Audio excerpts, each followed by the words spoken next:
आप इसको अपने आप से भी रिलेट कर पाएंगे, आसपास में ऑब्जर्व कर पाएंगे। जैसे जी फैक्टर और एस फैक्टर आपको उतना दिखता नहीं था, लेकिन ये जो थ्योरी है, theory of multiple intelligence by Howard Gardner, ये आप अपने आप में काफ़ी यूनिक है।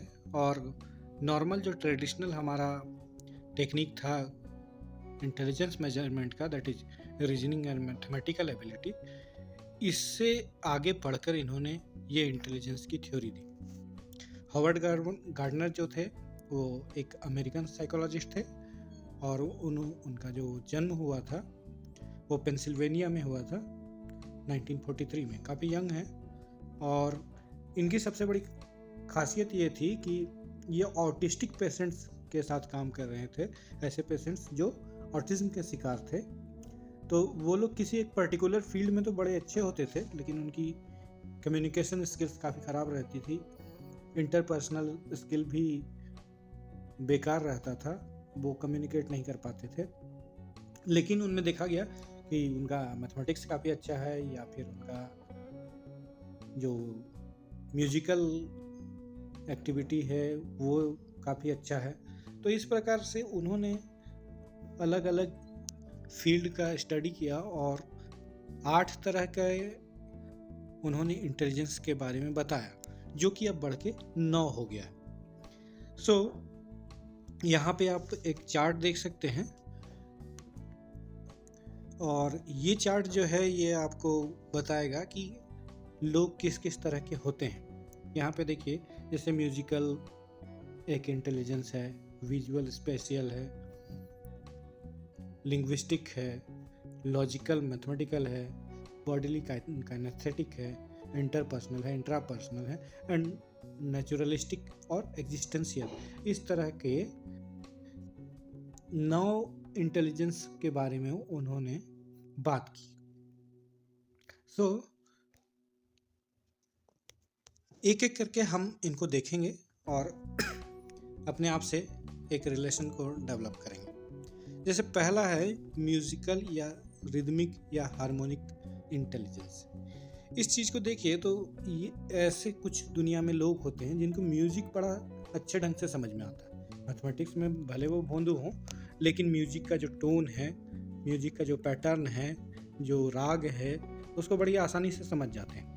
ऐसे लोगों में एक अलग ढंग का इंटेलिजेंस होता है जिसको हम लोग म्यूजिकल इंटेलिजेंस बोल सकते हैं।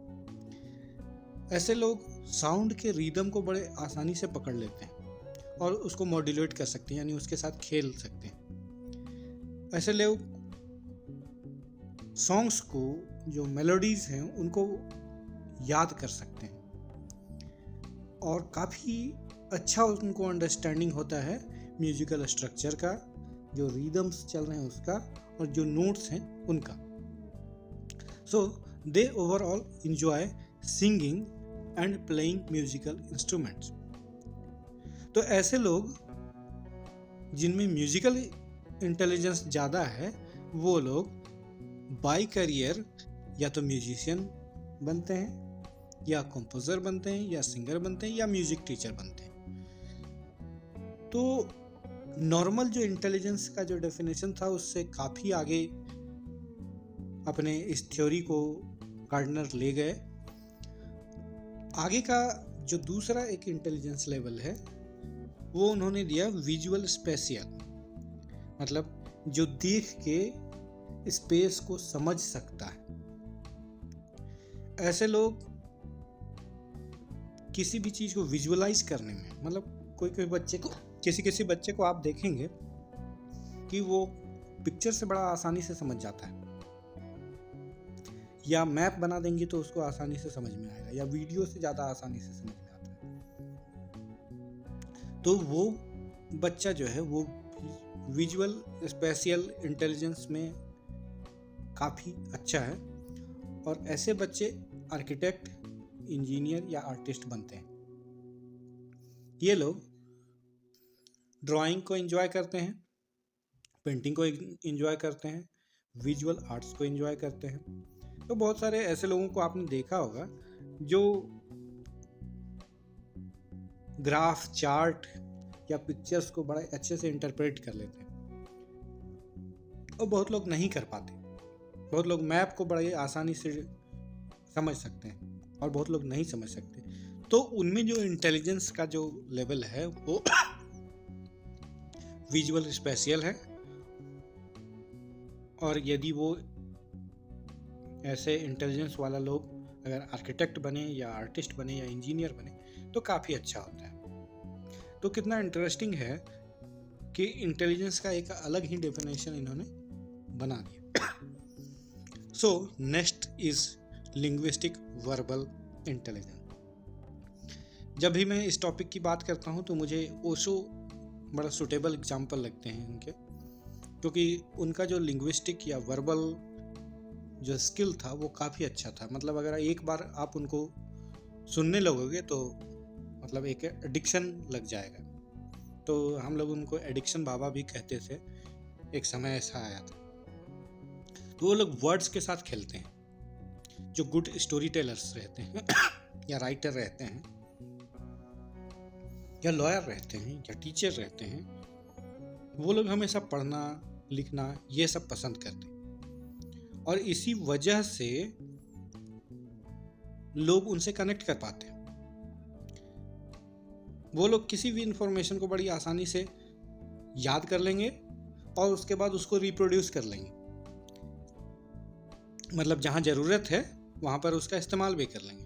सो जो टीचर्स हैं, मतलब अगर जिनमें लिंग्विस्टिक वर्बल एबिलिटी ज़्यादा है वैसे लोग यूजुअली टीचर्स बनते हैं। तो आप भी चूँकि टीचर्स बनने की तैयारी में हैं, तो मैं चाहूँगा कि आप इस इंटेलिजेंस पे एक्ट करें और इसको इम्प्रूव करने की कोशिश करें ताकि आप बच्चों से आसानी से कनेक्ट कर पाएँ। Next one is the logical mathematical intelligence. ये इंटेलिजेंस क्या है?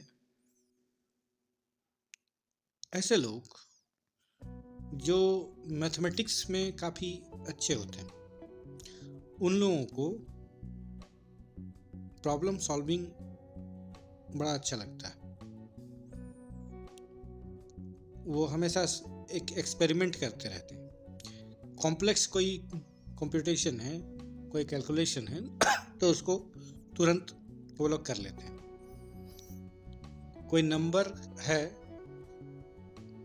जैसे मैं नंबर में तो काफ़ी कमज़ोर हूँ, बट मेरे जो इंटरपर्सनल और इंट्रापर्सनल एबिलिटी है वो काफ़ी अच्छी है। तो मैं अपने आप को कनेक्ट कर पाता हूँ इस पर्टिकुलर गार्डनर की जो थ्योरी है उससे। तो लॉजिकल मैथमेटिकल वाले लोग साइंटिस्ट बनते हैं, मैथमेटिशियन बनते हैं, कंप्यूटर प्रोग्रामर बनते हैं, और इंजीनियर, अकाउंटेंट्स, ये जो करियर है उनके लिए बड़ा अच्छा होता है क्योंकि वो नंबर्स से खेल सकते हैं। नेक्स्ट वन जो गार्डनर ने थ्योरी दी उसके अकॉर्डिंग उन्होंने डांसर्स को लिया, तो उनमें पाया कि वो उनका जो बॉडी का कोऑर्डिनेशन है वो बड़ा अच्छा है। बॉडी मूवमेंट बड़े आसानी से कर सकते हैं, एकदम फाइन मूव्स जो हैं वो दे सकते हैं। उनका फिजिकल कंट्रोल काफ़ी ज़्यादा होता है। सो ऐसे लोग डांसिंग में काफ़ी ज़्यादा एक्सपर्ट होते हैं, स्पोर्ट्स को एंजॉय करते हैं। कभी आपने किसी सर्जन को देखा है? सर्जन का खासियत क्या है कि वो बहुत फाइन कट लगाते हैं, और इस वजह से उनका जो हाथ का जो मोटर स्किल है वो काफ़ी अच्छा होना चाहिए। तो वो एक अलग ही इंटेलिजेंस हो गया उनका। आपने स्कल्पटर को देखा है जो मूर्ति बनाते हैं, वो भी एक मतलब मूर्ति में जान डाल देते हैं। अगर उनका हाथ शेक करता रहे या ठीक से उसका मूवमेंट, फाइन मूवमेंट ना हो, तो वो मूर्ति कभी नहीं बन पाएगी। सो एक अलग ही तरह का ये इंटेलिजेंस है जिसको बॉडीली काइनेस्थेटिक मूवमेंट मतलब इंटेलिजेंस बोला जा सकता है। Next one is interpersonal. अब ये चूँकि मैं साइकोलॉजी का स्टूडेंट हूँ तो मैं इससे काफ़ी रिलेट कर पाता हूँ, चूँकि मैं लोगों से काफ़ी आसानी से इंटरेक्ट कर लेता हूँ और उनकी प्रॉब्लम्स को समझ लेता हूँ, उनके इमोशंस को समझ लेता हूँ, उनके मोटिवेशन डिज़ायर को समझ लेता हूँ,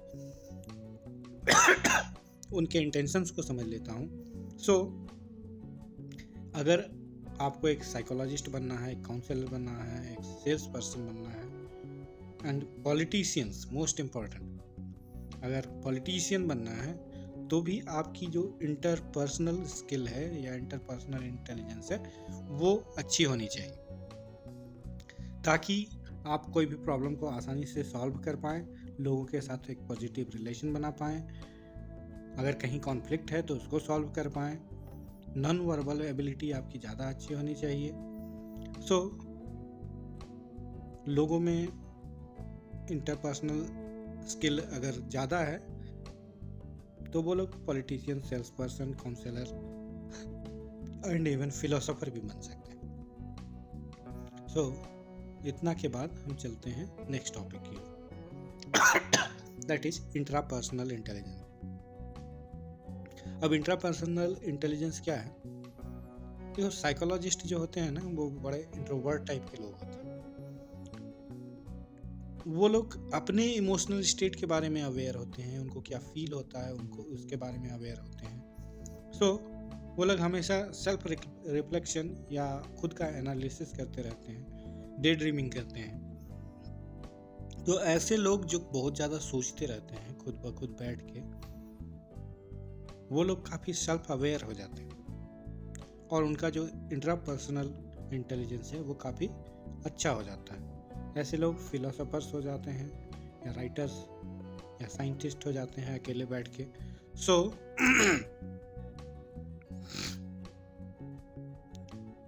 ये इंट्रापर्सनल स्किल आप समझ गए होंगे। Next one is the naturalistic. अब देखो, फार्मर का एक एग्जांपल लेते हैं।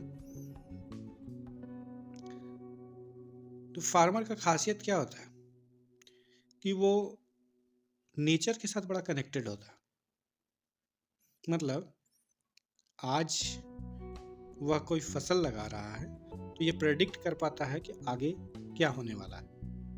थोड़ा भी चेंज अगर इन्वायरमेंट में आया तो ये लोग अलर्ट हो जाते हैं, क्योंकि जो फसल है वो बर्बाद हो सकता है। तो ऐसा लोग क्या करते हैं? कैंपिंग को एंजॉय करते हैं, गार्डनिंग करते हैं, हाइकिंग करते हैं और बाहर घूमते रहते हैं नेचर के बीच में।